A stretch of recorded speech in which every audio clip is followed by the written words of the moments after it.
Selamat siang sahabat Rehata dimanapun berada. Terima kasih sudah berkenan join live Instagram dari RSUD Dr. Rehata. Selamat datang di Obsesi, obrolan sehat bareng praktisi. Nah, siang ini menyambut Hari Gizi Nasional, kita akan membahas terkait gizi seimbang anak sekolah dengan bahan pangan lokal. Nah, biar kita tahu nih apa sih yang paling baik untuk bekal anak sekolah, apakah nutrisinya tercukupi atau tidak, kita sudah menghadirkan narasumber dari ahli gizi RSUD Dr. Rehata, yaitu selamat datang Ibu Rista Emiri Afrida Apriani, Sarjana Gizi. Selamat siang, terima kasih Mbak Okta. Ya. Apa kabar Ibu? Sehat? Alhamdulillah sehat. Mbak Siang. Okta gimana? Alhamdulillah sehat. Ya. Kita langsung aja ya Bu, bahas terkait gizi seimbang untuk anak sekolah nih Bu. Pertama-tama, kenapa sih Bu ini tuh penting untuk kita bahas Bu? Penting karena kan ini temanya tentang anak sekolah ya. Jadi anak sekolah itu adalah generasi penerus bangsa, atau kita katakan generasi emas ya. Jadi dia itu memang harus terpenuhi gizi optimal. Jadi kenapa harus terpenuhinya? Karena kaitannya dia itu tadi kembali lagi karena dia generasi emas itu, jadi masa pertumbuhan, maka dari itu harus gizinya lebih optimal. Gizi lebih optimal itu nantinya itu ya juga akan berpengaruh kepada kecerdasan, kemudian intinya berprestasi seperti itu, kemudian juga lebih tidak rentan terhadap penyakit seperti itu. Istilahnya kita kasih modal anak-anak biar dia bisa bertumbuh kembang secara optimal gitu ya? Iya, kan sesuai juga dengan slogan HGN tahun ini bahwa gizi optimal mewujudkan generasi emas 2045. Kita harapkan dari, ya harusnya memang awalnya dari 1000 HPK ya, 1000 hari pertama kehidupan itu sudah diusahakan untuk terpenuhi gizi yang optimal seperti itu. Terus tadi yang gizi seimbang atau gizi optimal itu tadi, itu konsepnya tuh seperti apa? Pengukurannya atau pemenuhannya itu seperti apa? Jadi gizi seimbang itu lebih merujuk ke dalam ini piramida makanan. Jadi piramida makanan itu kan ada 4 tingkat ya. Jadi yang tingkat yang paling dasar yang paling bawah itu dia itu terdiri dari karbohidrat ya. Kemudian tingkat di atasnya karbohidrat itu adalah vitamin dan mineral seperti itu. Kemudian naik lagi tingkat di atasnya itu adalah protein hewani dan nabati. Kemudian yang di pucuk atau di atasnya ya, di atasnya piramida paling atas itu adalah lemak, minyak dan gula. Jadi memang harus gizi seimbang itu harus sesuai dengan piramida makanan dan juga harus sesuai dengan isi piringku. Isi piringku itu yang setengah porsinya itu terdiri dari vitamin dan mineral yaitu sayur dan buah. Kemudian setengahnya lagi itu untuk karbohidrat dan protein hewani dan juga nabati seperti itu. Oh, berarti kalau piramida itu tadi maksudnya makin ke atas itu makin yang paling penting untuk terpenuhi atau bagaimana? Kalau makin atas tuh berarti kebutuhannya tidak boleh banyak, kayak misalkan gula itu tidak boleh lebih dari 4 sendok makan seperti itu. Kemudian kayak misalkan minyak itu tidak boleh lebih dari 5 sendok makan. Kemudian kayak garam itu tidak boleh lebih dari 1 sendok teh seperti itu. Jadi semakin ke atas tuh semakin porsinya kecil seperti itu. Oke, itu tadi kita sudah tahu nih apa-apa yang harus terpenuhi, nutrisi apa-apa yang harus terpenuhi pada anak ya. Lalu kita sebagai orang tua nih atau orang yang mungkin awam di dunia kesehatan, bagaimana caranya sih untuk memastikan oh anak ini sudah terpenuhi gizinya, oh anak ini belum, begitu bagaimana? Dilihat dari itu tadi, kembali lagi ke isi piringku ya. Jadi isi piringku itu kita pastikan memang harus setengahnya itu adalah sayur dan buah, setengahnya lagi itu untuk nasi dan juga lauk hewani nabati seperti itu. Jadi harus sesuaikan dengan itu tadi ya, isi piringku dan juga piramida makanan seperti itu. Oke, terus ini kaitannya dengan kampanye yang dari pemerintah saat ini tuh terkait pangan lokal ya Bu? Iya. Kita kan digencarkan untuk menggunakan sumber bahan pangan yang lokal gitu. Bisa dikasih contoh nggak Bu untuk masing-masing tadi kayak protein, karbohidrat, lemak dan sebagainya, kira-kira apa sih yang bahan pangan lokal yang mengandung itu semua? Misalnya karbohidrat nih ada di mana-mana gitu yang kira-kira tuh mudah untuk ditemukan di sekitarnya kita. Ya, kembali tadi pertanyaan tentang pangan lokal ya. Apa sih itu pangan lokal? Pangan lokal itu adalah pangan yang ada di wilayah atau di lokalan ya. Jadi apa saja bahan makanan yang ada di wilayah tersebut itu bisa kita fungsikan atau bisa kita gunakan sebagai sumber karbohidrat, kemudian protein, lemak, vitamin, mineral seperti itu. Kemudian kayak karbohidrat itu kan selama ini mungkin ngertinya atau lebih pahamnya nasi ya seperti itu. Padahal bisa kita ganti dengan pangan lokal lainnya, misalkan seperti umbi-umbian, kemudian singkong, itu bisa sebagai alternatif lain selain nasi untuk karbohidratnya seperti itu. Kemudian kalau misalkan untuk protein itu kan ada dua ya, ada protein nabati dan hewani. Kalau untuk protein nabati itu biasa kita temukan di tahu dan tempe atau kacang-kacangan. Itu biasanya mudah didapat di lokalan atau di wilayah setempat seperti itu.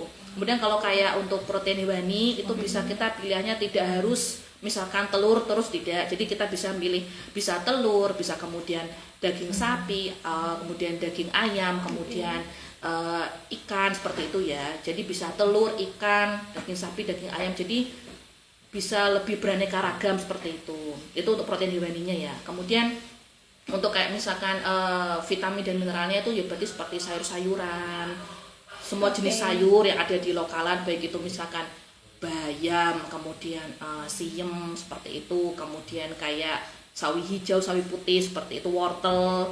Kemudian kalau kayak untuk buah-buahan itu ya bisa apel, anggur, kemudian pir, jeruk. Misalkan di daerah tersebut lebih banyak jeruk ya bisa jeruk, atau misalkan kayak misalkan kelengkeng seperti itu boleh. Jadi itu kan termasuk dalam lokalan ya, seperti itu. Jadi begitu sahabat Trihata, untuk memenuhi kebutuhan karbohidrat, protein, lemak itu tadi tidak perlu sesuatu atau bahan yang mahal-mahal dari luar negeri, impor, itu tidak perlu. Kita lihat di sekitar kita, apa sih yang paling mudah untuk kita penuhi, apa yang paling mudah untuk kita temui. Kayak tadi karbohidrat tadi apa Ibu, ubi bisa singkong ya, seperti itu, jagung. Kemudian untuk protein juga tidak harus melulu daging apa Bu, impor, salmon, tuna itu nggak harus ya Bu. Itu salmon misalkan kan, kalau salmon biasanya mahal ya, tapi kalau kita dari pangan lokal kan, kita kan di sini lebih menekankan pangan lokal ya. Berarti pangan lokal ya, ikan ya bisa lele bisa kemudian bandeng, kemudian misalkan nila, bawal, itu juga kandungan gizinya bagus kok, tinggi juga. Itu sahabat Trihata, lele juga bisa. Lele itu kan mudah dibudidayakan, mudah didapat di sini, murah dan enak pula. Jadi nggak harus barang-barang impor ya. Cukup barang-barang. Intinya lihat, kita amati di sekeliling kita apa sih yang ada, itu sudah cukup sebenarnya ya Bu. Tidak harus barang-barang dari luar yang apa ya, fancy mungkin ya, lebih menitik beratkan ke gengsi mungkin ya. Iya. Itu seperti itu. Kemudian nih Bu, akhir-akhir ini kan kita sering dengar kampanye ini juga, selain tadi tentang bahan-bahan lokal, tentang real food. Kemudian ada istilah juga junk food. Iya. Yang dimaksud dengan real food itu apa ya Bu? Real food itu adalah jadi makanan itu dia masih utuh. Dia apa ya, tidak banyak diolah dan diproses, jadi benar-benar masih utuh, kandungan gizinya juga seperti itu. Dan kemudian kenapa sih kita harus milih real food ya, karena kan otomatis tuh satu, dia tuh kan tidak mengandung bahan pengawet ya, karena kan masih utuh, tidak banyak melalui pemrosesan atau tidak banyak melalui pengolahan. Jadi itu lebih baik ya, atau lebih bagus kalau kita misalkan untuk asupan sehari-hari itu lebih bagus real food. Itu tadi satu ya, dia tidak mengandung bahan pengawet kayak gitu kan. Bahan pengawet itu kan biasanya banyak dipakai untuk memperpanjang umur simpan. Nah, sedangkan real food kan tidak ada bahan pengawet, jadi dia lebih aman dikonsumsi seperti itu. Kemudian tidak mengandung pemanis buatan, misalkan kayak ada tartrazin atau apa gitu ya, misalnya sunset yellow seperti itu. Kemudian juga tidak mengandung pemanis sintetis seperti itu, kayak misalkan aspartam, apa sakarin, apa sukralosa seperti itu. Itu kan biasanya kan untuk memberi rasa manis ya, sedangkan kalau real food itu aslinya memang dia sudah manis alami seperti itu. Kemudian juga tidak mengandung perisa sintetis seperti itu. Kemudian juga biasanya real food itu diproses seminimal mungkin, kayak misalkan kukus, bisa direbus gitu, jadi nggak usah yang perlu dimasak berlebihan. Jadi cukup misalkan rebus atau kukus itu itu sudah termasuk real food juga, nggak apa-apa seperti itu. Berarti kalau real food itu biasanya tidak banyak mengalami perubahan bentuk pula ya Bu? Ya, real food kan juga bisa kayak misalkan sayur-sayuran, kemudian daging, kemudian telur, ikan, biji-bijian itu kan termasuk real food. Kemudian juga termasuk susu yang 100% dari dari sapi, susu segar 100% itu juga termasuk real food seperti itu. Gitu. Tadi kan Ibu bilang real food itu dia yang minim pengolahan. Ya.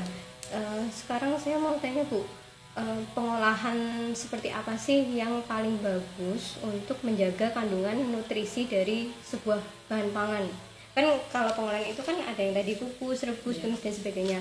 Terutama untuk anak nih, mana yang istilahnya paling bagus, paling menjaga kadar gizi dari bahan tersebut? Mungkin bahasanya bukan yang paling bagus ya, tapi selang-seling atau bervariasi. Jadi kalau misalkan untuk kita pengolahan itu tidak harus melulu misalkan tumis, tidak. Jadi bisa mungkin diselang-seling, bisa tumis, bisa kukus, bisa kemudian rebus, kemudian kayak misalkan panggang atau bakar seperti itu. Jadi misalkan namanya pengolahan itu tidak harus yang misalkan melulu misalkan kayak ditumis terus itu tidak. Jadi harus yang lebih bervariasi atau misalkan selang-seling lah seperti itu. Begitu ya sahabat Rehata. Jadi tidak harus melulu dikukus atau direbus. Mungkin untuk yang orang-orang dengan usia lanjut atau sudah punya penyakit tertentu memang lebih baik kukus atau rebus. Tapi karena kita ngobrolinnya terkait dengan anak yang masih butuh banyak asupan atau nutrisi, tadi boleh diselang-seling, tumis boleh, goreng boleh, rebus boleh, begitu ya Bu? Iya. Nah, yang penting jadi selang-seling. intinya selang-seling lah, maksudnya nggak usah harus yang kukus, terus kan mesti kan bosen ya. Jadi bisa ya kukus apa, tumis apa, misalkan dipanggang seperti itu. Jadi lebih menarik dan juga rasanya kan juga kita rasanya kan juga bisa ganti-gantian itulah maksudnya. Enggak yang karena kukus kan mungkin rasanya kan ya seperti itu, yang tumis kan dia lebih ada aromatiknya, ada lebih cita rasanya lah seperti itu.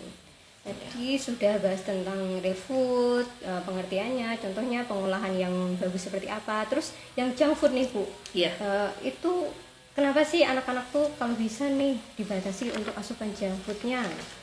Apa sangat-sangat jahat junk food atau sangat-sangat berisiko terhadap kesehatan anak atau bagaimana? Iya, junk food itu kan artinya siap saji ya. Jadi kalau bahasa siap saji itu berarti dia itu biasanya mengandung lemak jenuh, kemudian gula, kemudian garam yang tinggi seperti itu. Jadi memang sebisa mungkin seharusnya untuk tidak dikonsumsi sesering atau selama mungkin. Jadi misalkan kok kayak junk food itu ya sebaiknya memang nggak usah dimakan. Lebih baiknya ya kita makan yang real food seperti itu. Gitu. Karena itu tadi kandungannya tadi ya, dia ada lemak jenuh, gulanya tinggi, garamnya tinggi. Jadi memang tidak bagus kalau misalkan untuk dikonsumsi dalam jangka panjang atau dalam jangka pendek pun juga tidak bagus. Lebih bagusnya kita real food dengan pangan lokal seperti itu. Begitu sahabat Rehata, real food dengan pangan lokal. Hindari junk food, lebih pilih real food. Oke, kita lanjutkan ya Ibu. Ini pasti sudah banyak ditanyain sama ibu-ibu di luar sana. Apa sih contoh menu sarapan yang bagus untuk anak? Kan kalau siang sudah dapat MBG. Nah, jadi orang tua tinggal memilih menu untuk makan sarapan dan mungkin makan malam atau mungkin cemilan gitu Bu. Ada nggak sih saran atau mungkin contoh menu dari ibu untuk ibu-ibu di luar sana gitu? Iya. Jadi kalau misalkan untuk anak itu tadi ya, kita kembali lagi ke piramida makanan ya. Piramida makanan itu berarti kan atau ibaratnya itu tadi isi piringku ya. Jadi isi piringku itu memang pada dasarnya itu harus ada karbohidrat, protein, lemak, vitamin, mineral. Jadi mau itu sarapan, mau itu misalkan makan siang, makan malam, itu harus terpenuhi dari 5 unsur itu, seperti itu. Jadi ya misalkan pagi ya berarti karbohidrat harus ada, misalkan contoh nasi, kemudian kalau protein hewani ya bisa telur, bisa ayam, bisa ikan seperti itu. Kemudian protein nabati ya bisa tahu tempe, kemudian vitamin mineral ya sayur, buah, seperti itu ya. Kemudian juga perbanyak minum air putih juga ya, air putih. Kemudian bisa cemilan juga boleh, cemilan misalkan 1 atau 2 kali dalam 1 hari boleh. Jadi misalkan itu tadi makan utama kan 3 kali, makan pagi, siang, malam. Ya. Kemudian nanti bisa ditambah selingan 2 kali seperti itu. Oke. Jadi begitu sahabat Triata, untuk pemenuhan gizi atau penyiapan sarapan untuk anak atau makan malam yang penting terpenuhi 5 unsur itu tadi. Untuk pengolahannya juga bisa diselang-seling seperti yang sudah dijelaskan oleh Ibu Rista tadi. Kemudian Ibu, terkait jajan di sekolah nih. Iya. Ya, kan kita tidak bisa mengontrol anak setiap waktu ya apa yang dimakan gitu. Apalagi jajan-jajan sekarang tuh makin menarik Bu tampilannya ya rasanya, yaitu pasti sangat menggoda untuk anak-anak ya. Ada nggak sih Bu makanan atau jajanan di luaran gitu yang boleh dikonsumsi oleh anak, atau lebih baik sudah kita larang total anak untuk jajan di luar sekolah atau di luar rumah gitu Bu? Iya. Pada dasarnya boleh ya, maksudnya anak sekolah itu jajan boleh. Yang penting satu, pastikan jajanan itu dia aman. Aman itu apa? Berarti aman dari bahaya biologis, kemudian misalkan dari kimiawi, dari benda lain. Nah, aman dari biologis itu misalkan kayak dia itu benar-benar bersih, dimasak mateng seperti itu ya. Kemudian juga pilih juga makanan yang dia itu masih ada bungkusnya. Apa maksudnya kayak ada di ada tempatnya. Jadi kan otomatis kan bersih ya, bukan jajanan yang biasanya tidak ada tutupnya ya, tidak, maksudnya kayak jajanan yang dia terbuka gitu, terbuka di luar gitu tidak boleh. Itu kan biasanya kita tidak tahu ya, suka misalkan ada kayak lalat yang hidup kan kita tidak tahu. Jadi kita pastikan kalau misalnya jajanan itu pilih yang dia tertutup, kemudian bersih, pastikan dia juga makanannya juga matang ya, seperti itu. Kemudian juga pada saat misalkan kita kayak anak sekolah gitu ya, misalnya milih jajan itu juga jangan lupa untuk menjaga kebersihan. Jaga kebersihan itu seperti apa? Kayak misalkan mencuci tangan sebelum dan sesudah makan. Kemudian kalau misalkan anak sekolah kan suka kukunya panjang-panjang tuh. Nah, itu mungkin bisa dipotong. Jadi kan bisa lebih meminimalisir bakteri ya yang ada di tangan seperti itu. Kemudian anak-anak mungkin juga untuk misalkan buang sampah di tempat sampah, jadi kan lebih menjaga kebersihan seperti itu gitu. Kemudian juga kalau misalkan setiap kali ya misal kita mungkin kalau kayak anak sekolah misalkan makan gitu kan jajan, itu mungkin bisa dilihat ya, itu tadi ada label gizi ya, atau kandungan gizi itu juga bisa dilihat seperti itu. Kemudian juga kalau misalkan jajanan tuh ada yang berwarnanya mencolok gitu kan, itu lebih baik tidak. Jadi misalkan kayak minuman-minuman tuh yang warnanya kayak mencolok gitu ya, lebih baik kita carinya yang warna yang seumumnya gitu. Karena kalau berwarna mencolok itu kayaknya kurang higienis ya, seperti itu. Ya, kurang takutnya bagus ada kandungan ya, yang tidak baik ya untuk anak gitu. seperti itu. Kemudian konsumsi air yang cukup ya, air putih yang cukup seperti itu. Kemudian juga batasi kalau misalkan untuk jajanan anak sekolah ya, batasi kayak junk food ya, tidak boleh ya, batasi junk food seperti itu. Jadi kita kembalikan lagi ke pangan lokal tadi ya. Jadi junk food usahakan untuk tidak dimakan junk food seperti itu. Kemudian juga perbanyak konsumsi makanan yang berserat. Jadi kayak misalkan kayak sayur, buah, kan serat itu kan banyak kan dari vitamin dan mineral ya. Vitamin dan mineral itu kan dari sayur dan buah seperti itu. Jadi perbanyak sayur dan buah seperti itu. Kemudian ya intinya gitu sih. Kemudian intinya batasi makanan yang dia mengandung gula, garam tinggi seperti itu. Gula tinggi, garam tinggi itu dibatasi jajanannya seperti itu. Jadi mungkin bisa pilih jajanan yang sehat ya, seperti kayak gado-gado, kemudian lontong sayur seperti itu kan, kembali lagi ke pangan lokal ya, atau bubur ayam itu kan lebih sehat seperti itu. Ya, jadi begitu sahabat Rehata, boleh anak jajan di luar, boleh, tapi harus diperhatikan apa yang dijajan. Usahakan kalau jajanan yang dibeli oleh anak itu pasti sudah matang. 2, usahakan yang dia punya bungkus atau terbungkus atau tertutup, jadi tidak, atau bebas dari hinggapan lalat mungkin, atau dari debu-debu di jalanan begitu. Kemudian perhatikan juga label gizinya untuk makanan-makanan, diperhatikan kandungan karbohidratnya, kandungan gula, garam itu juga perlu diperhatikan. Kemudian untuk si anak sendiri diusahakan untuk menjaga kebersihan sebelum dan setelah memegang makanan. Kukunya dipastikan pendek-pendek dan tidak kotor, rajin cuci tangan, kemudian diimbangi juga dengan konsumsi air putih yang cukup. Begitu Ibu ya? Iya. Oke. Saya lihat di kolom komentar ini sudah cukup banyak teman-teman atau sahabat Trihata yang bertanya nih Bu. Boleh kita lanjut di tanya jawab Bu? Ya boleh, ini banyak yang tanya, teman sendiri apa gimana yang banyak tanya ya? Kok kayaknya aku kenal. Ya nggak apa-apa, mumpung bisa bertanya. Dia mau nanya terkait kesehatan anaknya juga boleh. Iya. Ya boleh. Oke, ini yang pertama Bu dari Instagram Tio_Hendrik. Sekarang banyak anak yang kena cuci darah itu katanya. Oke, sekarang banyak anak yang kena cuci darah itu katanya karena makanan. Apakah benar? Cara menghindarinya bagaimana? Iya. Oke. Kalau cuci darah itu kan mungkin biasanya itu dia kan dari proses yang lama ya cuci darah. Jadi nggak serta merta tuh misalkan saat ini langsung cuci darah, enggak. Mungkin ini kemungkinan juga dari itu tadi pola makan. Pola makan, kemudian juga kurangnya minum air putih. Jadi kan cuci darah itu berkaitan dengan ginjal ya. Nah, ginjal itu ngapunten nih, ginjal kalau misalkan dia untuk kerja berat terus, misalkan minuman yang berwarna seperti itu kan dia juga tambah berat ya, otomatis kan akan ada kerusakan. Nah, kaitannya dengan filter ya. Maksudnya penyaringan darah gitu-gitulah.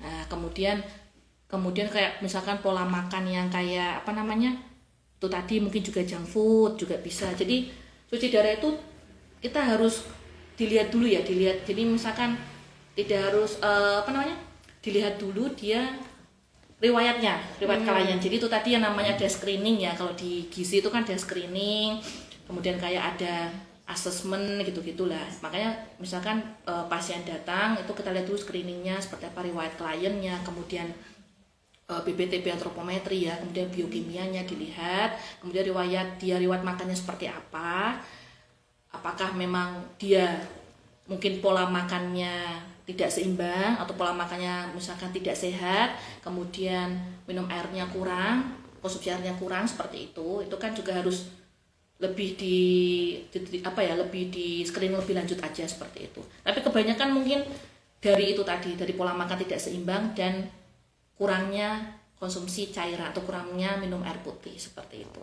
Oke, begitu ya Saudara Tio ya, tadi sudah dibantu jawab oleh Ibu Desta. Jadi cuci darah itu tidak serta-merta sekarang konsumsinya buruk, besok langsung cuci darah, tidak. Jadi cuci darah itu penyakit yang jangka panjang ya Bu, ya, butuh jangka panjang gitu. Ya.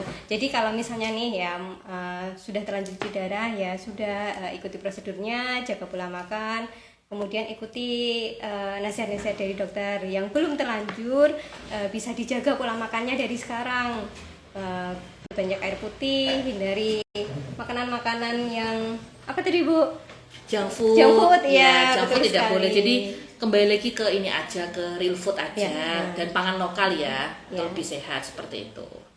Oke, kita lanjutkan ke pertanyaan selanjutnya ya Bu. Iya. Oke, yang mana nih Bu? Banyak banget ini teman-teman yang tanya. Boleh dibantu adminnya? Pertanyaannya mana ya? Banyak sekali Bu yang dipilih sama teman-teman admin. Oke, ini ada pertanyaan dari saudara Asraf_Suseno. Gizi seimbang itu konsep lama. Di era nutrigenomik dan personalized nutrition, pangan lokal masih relevan? Masih relevan. Kenapa? Karena pada dasarnya kan kalau pengaturan makan itu, atau kita misalnya di bahasa gizi itu diet ya, itu kan itu ya berdasarkan individunya. Jadi kalau misalnya pedoman gizi seimbang itu ya dibuat sesuai dengan individunya. Jadi tidak tiap individu itu berbeda seperti itu. Jadi masih relevan kok. Personalize gitu ya, tergantung individunya masing-masing gitu. Iya.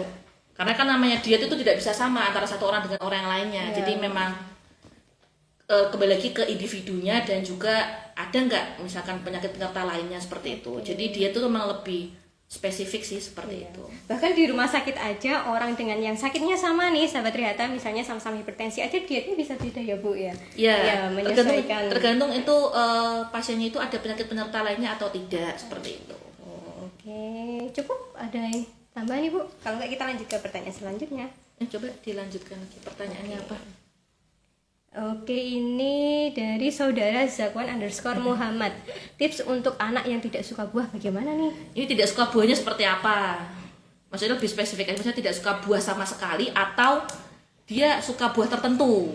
Mungkin pertanyaannya mungkin lebih spesifik ya Mas Zakwan ya. Maksudnya tidak suka buah sama sekali atau suka buah tertentu. Kalau misalkan suka buah tertentu ya nggak apa-apa, dia misalkan makan buah itu nggak apa-apa. Seperti itu kan bisa apa namanya ya?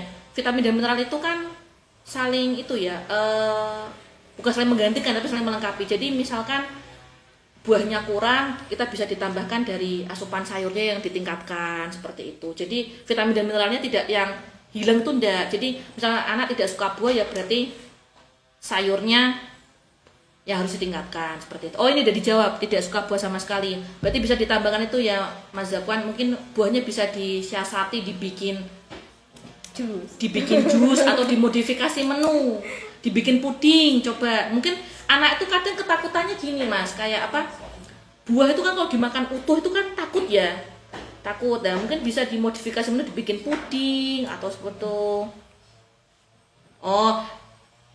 Dijus nggak apa-apa, dijus nggak apa-apa, yang penting jangan dikasih gula ya. Oh dijawab langsung nih, tapi jusnya juga milih-milih oh ya. Ya, nggak apa-apa Mas, kalau misalkan milih-milih itu nggak apa-apa, jusnya nggak apa-apa. Yang penting dia minimal mau di jus itu sudah bagus. Ya. Tapi yang penting jangan dikasih gula ya, jusnya ya. Karena buah itu kan sudah manis seperti itu. Biarkan dengan kandungan alaminya biar tidak ada gula tambahan ya Bu. Diimbangi juga ya Mas, diimbangi dengan asupan sayurannya ya, seperti itu. Minimal ya 100 gram, satu mangkok ya 100 gram itu dihitungnya tanpa kuahnya ya. Jadi benar-benar sayurnya seperti itu. Kondisi matang ya Mas, bukannya masih mentah ya. Oke, begitu ya saudara Zakwan _ Muhammad. Sudah paham ya Mas Zakwan ya. Semoga jawabannya cukup membantu dan silakan diterapkan di rumah ya. Oke, ini masih ada pertanyaan kah? Wah ini yang gulanya ini Mas, yang gulanya ini. Kalau bisa sih gak usah pakai gula ya. Mungkin jenengan bisa carikan buahnya benar-benar manis ya. Jadi anaknya tidak usah pakai tambahan susu dan gula seperti itu. Iya, usahakan tetap pakai gula alami dari buahnya. Usahakan alaminya dari buahnya. Oke. Selanjutnya Bu, dari _Ezahro. Porsi. Apa ini? Porsi harian buah dan sayur anak based on umur atau gimana ya? Kebutuhan harian mungkin ya Bu ya, kebutuhan harian. Kebutuhan hariannya sayur untuk anak.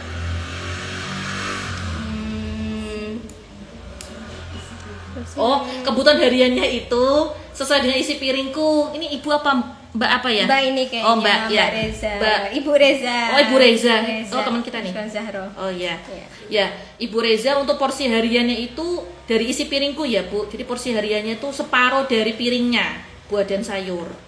Tidak based on umur. Jadi memang untuk kebutuhan hariannya ya itu tadi separuh dari piringnya.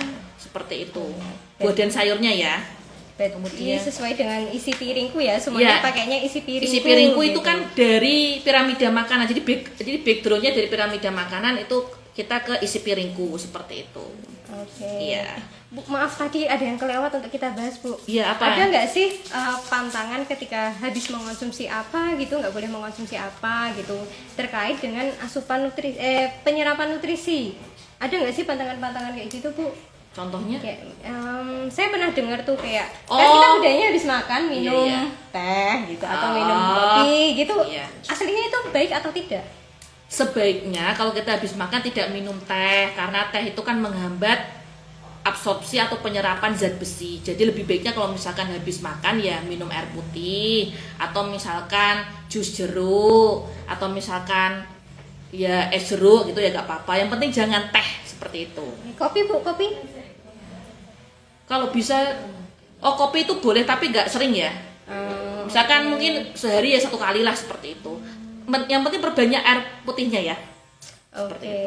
Kalau misalnya nih kita habis makan tetap mau konsumsi itu triknya bagaimana, Bu? Apanya? Kan kadang ada orang yang sudah terbiasa habis makan harus minum yang manis gitu.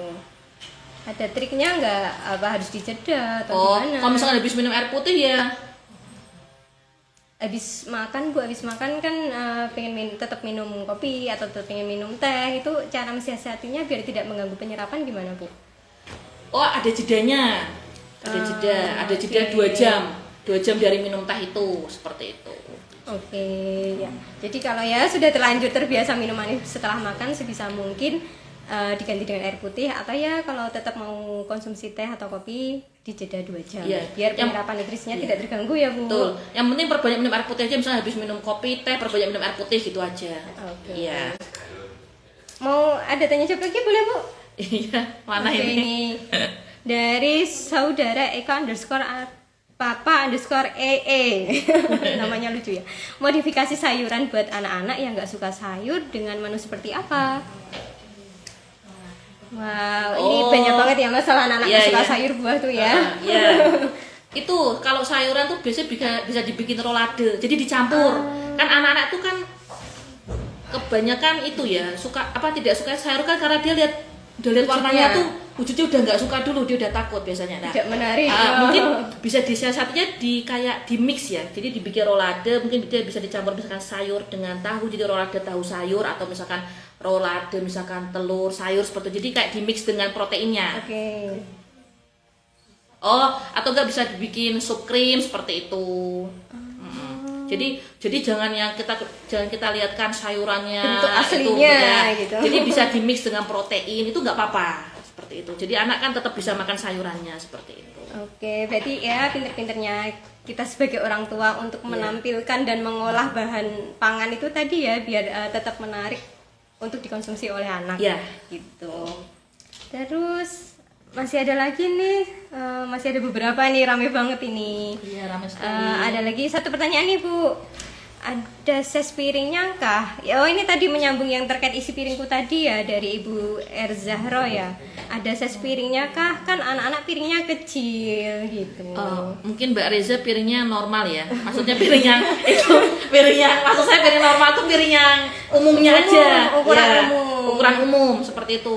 Jadi ukuran piring pada umumnya gede seperti itu, separuhnya. Nggak apa-apa kok, anak itu misalnya dia piringnya kecil, ya berarti tambah lagi piringnya. Jadi kan kecil tambah kecil sama dengan besar, sama seperti itu. Intinya setengah piringnya itu, Mbak. Seperti itu. Nggak apa-apa, Mbak. Misalnya anak-anak tuh banyak makan sayur buah tuh nggak apa-apa, nggak ada masalah, aman. Iya, oke. Ini kira-kira ada pertanyaan lagi kah?